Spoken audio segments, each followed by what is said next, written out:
परीजी, कैसे हैं आप सभी? आई होप आप सब ठीक होंगे। तो आज हमारे पास एक बहुत अच्छी सी गेस्ट मौजूद हैं जिनका नाम है फिरदौस फातिमा।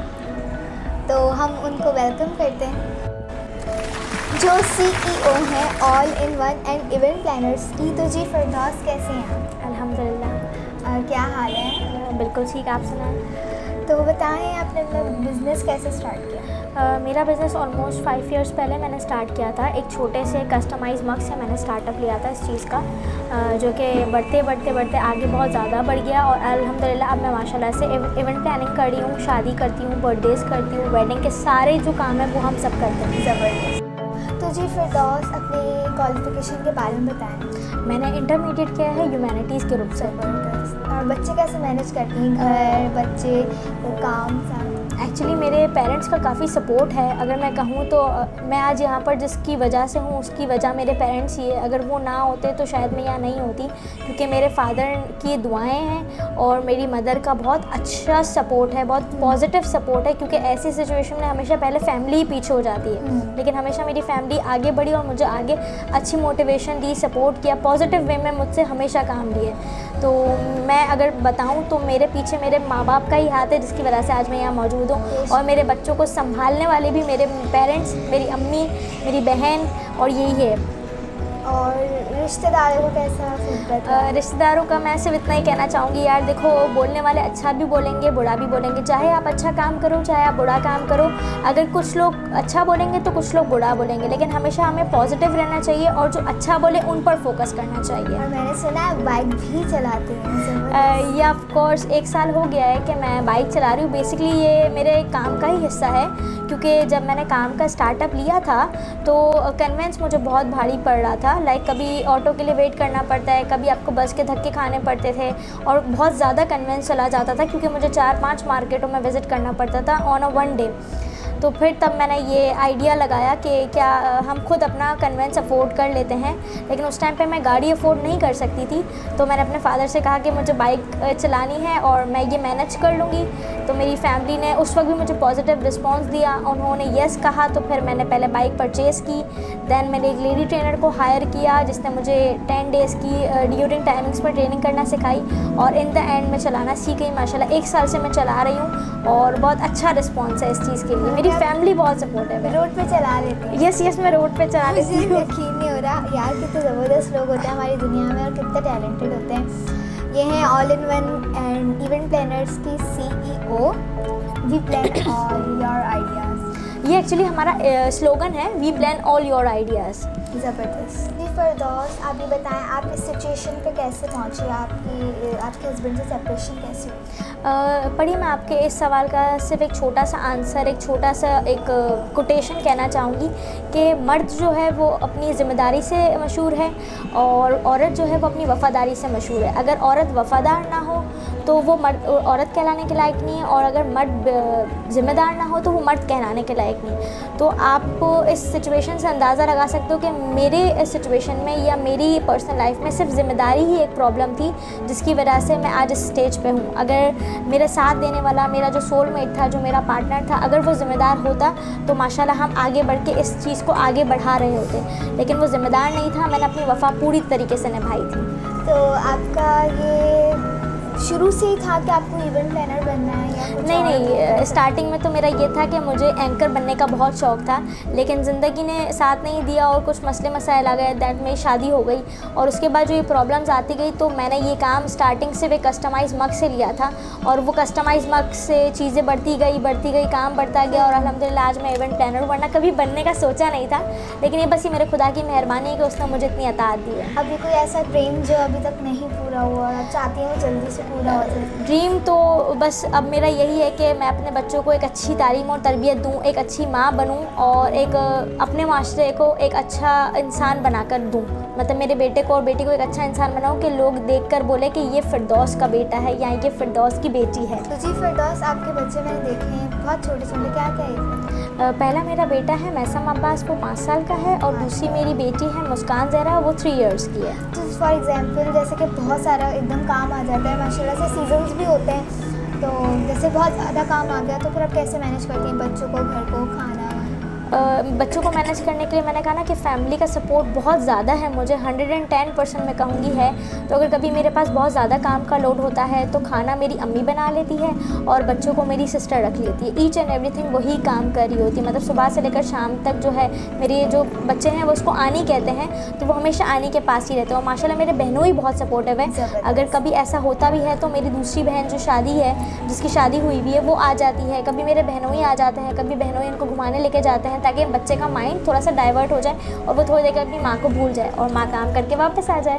ये जो आपका इवेंट प्लानर है, all in one and event planner, इसके बारे में बताएं, पैकेजेस बताएं आपके क्या क्या पैकेज है। अगर हम कोई फॉर एग्जांपल हमारे घर में कोई इवेंट आ रहा है, हम करवाना चाह रहे हैं आपसे, तो बताएं क्या क्या पैकेजेस। एक्चुअली हमारे पास 5 से 6 ग्रैंड पैकेजेस है और हमारे पास मिनी पैकेजेस भी है। जी बिल्कुल, वो इस हिसाब से है कि हमारे पास जो मिनिमम से मिनिमम पैकेज है वो 8000 रुपीज़ का है और हमारे पास जो स्टार्टिंग मिनिमम प्राइस है वो 8000 है और जो मैक्सिमम प्राइस है वो 80,000 90,000 पे जा सकती है। जिस वो कहते हैं ना कि जितना गुड़ डालोगे उतना मीठा होगा, वैसा वाला हिसाब है। तो 8000 का जो मिनिमम पैकेज है वो बेसिकली छोटे इवेंट्स के लिए है, जिसमें आपको बैकड्रॉप मिल जाता है, टेबल डेकोरेशन मिल जाता है, क्योंकि ऑलमोस्ट ये होता है कि आपको पिक्चर्स के लिए डेकोरेशन कराना, मेन चीज़ आपकी बैकड्रॉप होती है। अगर आपका बैकड्रॉप अच्छा होगा तो आपकी पिक्चर्स अच्छी आएगी। तो उस 8000 के अंदर हम बैकड्रॉप और टेबल डेकोरेशन ही प्रोवाइड करते हैं ताकि जब आप पिक्चर्स लो, आपकी मेमोरी बने, जब आप 3-4 साल बाद भी वो पिक्चर्स देखोगे तो आपको चीज़ अच्छी लगेगी कि ये आपने सेटअप करवाया था और इतने रीज़नेबल रेट्स में। क्योंकि मैं खुद भी जब फर्स्ट ऑफ ऑल मैंने जब स्टार्टअप लिया था तो मेरे बेटे के ही बर्थडे से स्टार्ट किया था। तो जब मैं अपने बेटे का इवेंट कहीं और कराने गई थी तो मुझे मिनिमम से मिनिमम पैकेज 20,000 रुपीज़ का मिला था। 5 ईयर्स पहले की बात है और 5 साल के बाद भी मैं 8000 के स्टार्टिंग पैकेज दे रही हूँ, जो कि काफ़ी रीज़नेबल है लोगों के लिए। तो जी फिरदौस, आप ये बताएं, कभी कभी ना कुछ क्लाइंट्स होते हैं जो बहुत डिस्टर्ब करते हैं, कहते हैं जैसे कि आपने बताया 8000 का ही पैकेज है आपका और मैं बोल रहा हूँ मुझे वो 3000 में कर दें, इट्स नॉट पॉसिबल। तो आप उनको क्या बोलना चाहेंगे कि मत क्या करें? या एग्जैक्टली ऐसा काफ़ी दफ़ा हुआ है कि हम पैकेजेस दे रहे होते हैं। पैकेजेस का मतलब ये है कि आपको 4-5 चीज़ें एक ही पैकेज में डिस्काउंट रेट्स में मिल रही है और पैकेजेस के बाद भी कस्टमर्स जो है ना उसमें मज़ीद डिस्काउंट मांगते हैं। तो हम कस्टमर्स को यही समझाते हैं कि एक चीज़ जो 20,000 की मिल रही थी, हमने वो आपको पैकेज करके 8,000 की दी है, 8000 की दी है, तो आपको इसमें कमी पेशी करवाने की बजाय हमें अप्रिशिएट करना चाहिए। बट नहीं कि हमें डिस्काउंट चाहिए, बार्गेनिंग करनी है। उनको संभालना काफ़ी मुश्किल होता है, काफ़ी चैलेंजिंग होता है। फिर बहुत ज़्यादा उनको बताना पड़ता है, चीज़ें बतानी पड़ती है कि हम देखो ये भी दे रहे, ये भी दे रहे, कॉम्प्लीमेंट्री स्टफ भी हम दे रहे कि वो थोड़ा सा खुश हो जाए। जब कॉम्प्लीमेंट्री का नाम आता है तो आपको पता है कि हर कोई खुश हो जाता है, क्योंकि वो पैकेज के अलावा है, फ्री ऑफ कॉस्ट होता है। वो कस्टमर समझता है वो हमें फ्री में मिल रहा है और एग्जैक्टली यही होता है कि हम उनको फ्री ऑफ कॉस्ट कॉम्प्लीमेंट्री ऐसा दे रहे होते हैं। और लाइक जैसे कि आप कहीं गई हैं किसी इवेंट में और बहुत अच्छा काम कर रही हैं और आप दूसरा अफसर आपको कह रहे हैं कि नहीं तुमने सही नहीं किया, इसको हटाओ, तो तब आता है गुस्सा? हाँ, गुस्सा तो आता है, लेकिन देखो हमारा प्रोफेशन है, इतनी मेहनत करने के बाद जो है हमें गुस्सा भी आ रहा होता है कि नहीं कि हमारा प्रोफेशन है, हमें गुस्से को कंट्रोल करके कस्टमर को सेटिस्फाइड करना होता है किसी भी तरीके से। और इन दी एंड भी ना कस्टमर सेटिस्फाइड होता ही नहीं है। मतलब 4 लोग अगर अच्छा बोले तो एक इंसान तो ज़रूर उसमें कीड़े निकालेगा कि ये ख़राब है या इसमें ये अच्छा नहीं है और 8000 में ये नहीं, इससे और अच्छा हो सकता है। ये तो है, होता है तो हर जगह है। फिरदौस, आप ये बताएं लाइक फॉर एग्जांपल हमें भी काम पे जाना होता है, लाइक आपको भी जैसे बात है, आपका तो सबसे ज़्यादा मुश्किल काम है। तो ना कभी कभी इवेंट सुबह के भी होते हैं, 7 बजे, 6, 5, बहुत टाइम ज़ाया होता है, तो कैसे लगता है उठना सुबह? हाँ, उठते हुए बहुत सुस्ती आती है, बहुत सर्दी लगती है, लेजीनेस हो जाती है। लेकिन ये कि फिर एक दफ़ा अपने बच्चे के चेहरे पे देख लेती हूँ कि यार बच्चे हैं, इनके लिए ही मेहनत कर रही हूँ, इनके लिए ही काम कर रही हूँ, तो वो खुद ब खुद अल्लाह जो है ना हिम्मत डाल देता है कि बस अब फिरदौस के अंदर हिम्मत आ गई, अब वो भागेगी। तो आपके जो दोनों बच्चे कौन सी क्लास में? मेरा जो पहला बेटा है वो बेसिकली प्री नर्सरी में है और जो बेटी है वो बिगनर्स में है, मतलब वो जो स्टिडलर्स में है, छोटी kindergarten छोटी है, दैट्स वाई। फिरदौस, आप ये बताएं जैसे कि आप बाइक चला रही होती हैं तो आप कैसे मैनेज करती है रोड ट्रैफिक, और बाइक ख़राब हो जाती है रास्ते में कभी कभी और लेट नाइट भी हो जाती है? स्टार्टिंग में ये चीज़ हुई थी कि मैं लेट नाइट निकलती थी या रोड पे निकलती थी तो थोड़ी सी घबराहट हो जाती है, क्योंकि वजह ये होती है कि आप एक लेडी हो और पूरे हिजाब में, पूरे बुरखे में, कोट में आप बाइक चला रहे हो या आप किक मार रहे हो तो पीछे से कोई लड़का देख रहा है, या तो चलाते हुए लोग आपको कट मारते हुए निकल रहे हैं, या तो कुछ नहीं तो वो पीछे से जस्ट हूट कर रहे हैं कि माशाल्लाह सवारी निकल पड़ी, या आप पेट्रोल पंप पे जाते हो तो पेट्रोल पंप वाले इस तरह से निगाहों से देख रहे होते हैं कि यार ये लड़की कहाँ से आ गई है, ये बला कहाँ से आ गई है। तो इस तरह की काफ़ी चीज़ें मैंने नोटिस भी की और मुझे पता भी कि चीज़ें होती है। तो स्टार्टिंग में घबराहट के मारे में गिरी भी बहुत दफ़ा हूँ और गिराया भी बहुत दफ़ा है। एक आध दफ़ा मैंने अंकल को हिट कर दिया था बेचारे, लेकिन वो अच्छे थे तो उन्होंने कुछ कहा नहीं, लेकिन कोई दूसरा होता तो ऑब्वियस सी बात है कि गालियाँ ही देता। लेकिन ये कि संभालना काफ़ी मुश्किल था। फिर ये कि लोगों का सपोर्ट मिलता गया। मैंने कहा ना कि जहाँ 4 लोग बुरे होते हैं वहाँ एक अच्छा भी होता है। तो जो अच्छा कह रहा था ना, जो जाते हुए आपको थम्स अप करके जा रहा है या कोई जाते हुए लेडी आपको सैल्यूट करती हुई जा रही है कि आप एक अच्छा काम करो, तो मैंने बस वो चीज़ों को जहन में लाती गई और पॉजिटिव वे में लेती गई कि हाँ यार ये चीज़ पॉजिटिव है, इस पर मुझे काम करना है। तो वो ये चीज़ आगे बढ़ती गई और माशाल्लाह मैं इतनी अच्छी हूँ कि मैं लोगों को कट दे के निकल रही होती हूँ। ज़बरदस्त। तो जी फिरदौस, अगर आपका कोई दोस्त मिलता है, वो बोलता है वाह फिरदौस तुमने बहुत अच्छा काम किया और हमें भी ऐसा करने का दिल करता है, हम भी शायद इवेंट प्लानर बने आगे, तो लोग करते हैं फूड?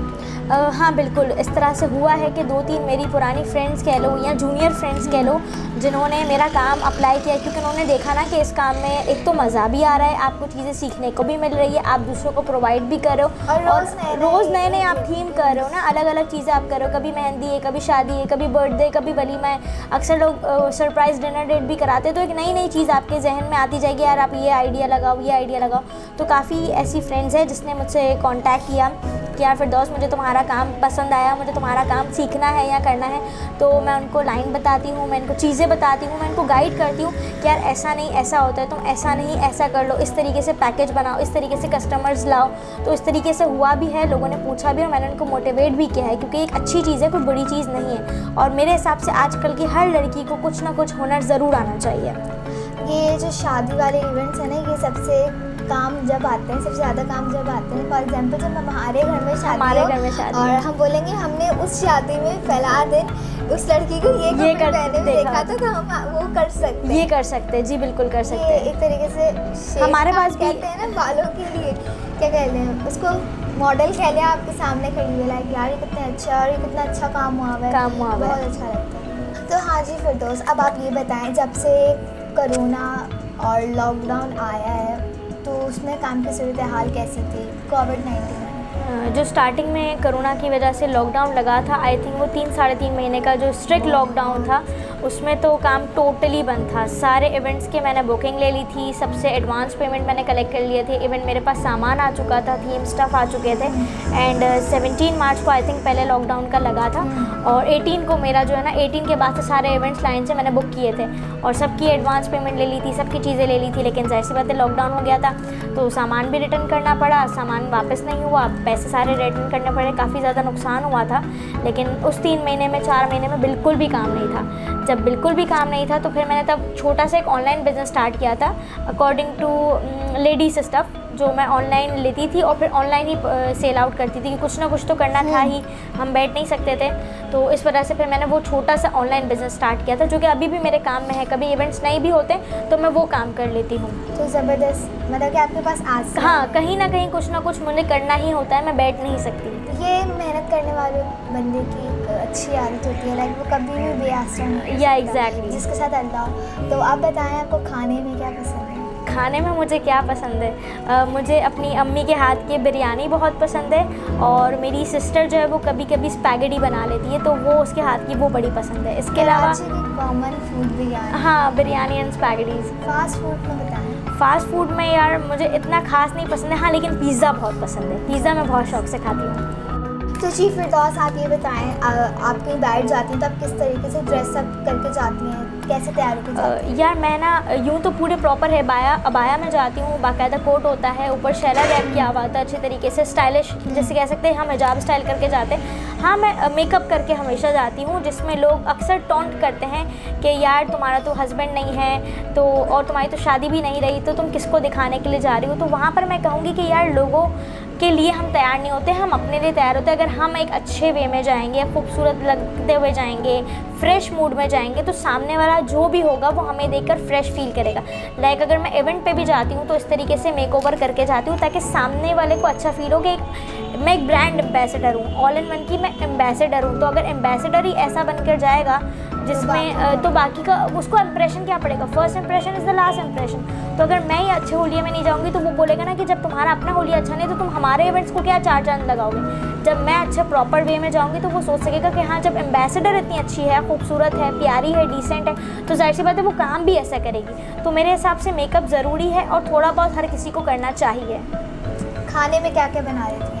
खाने में क्या क्या बना लेती हूँ, आप ये मुझसे पूछे मैं खाने में क्या क्या खा लेती हूँ, क्योंकि क्योंकि हमेशा मेरी अम्मी ही बनाती है। लेकिन खाने में सिर्फ 2 चीज़ें जो मैं बहुत अच्छी बनाती हूँ, जो मेरी अम्मी और अब्बू तारीफ़ करते, एक तो चिकन की कढ़ाई, वो बहुत अच्छी बना लेती हूँ मैं, जिसे आप कोयला कढ़ाई कह सकते हैं, और एक गोश्त की कबाब है जो कि मेरे बेटे को मेरे हाथ की बहुत पसंद है, वो मैं बहुत अच्छी बना लेती हूँ। इंशाल्लाह एक दिन आइएगा, आपको ट्राई कराऊँगी।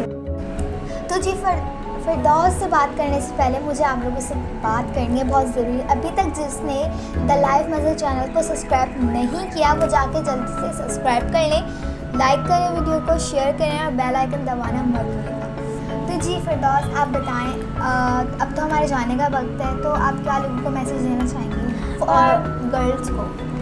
मैं एक छोटा सा शेर बोलना चाहूँगी जो कि लड़कियों के ऊपर है। आप अगर इजाज़त दे तो मैं अर्ज़ करूँ। ज़िंदगी ने खेलना चाहा, हम खिलाड़ी बन गए। ज़िंदगी ने खेलना चाहा, हम खिलाड़ी बन गए। अगर खिलौना बनते तो तोड़ दिए जाते।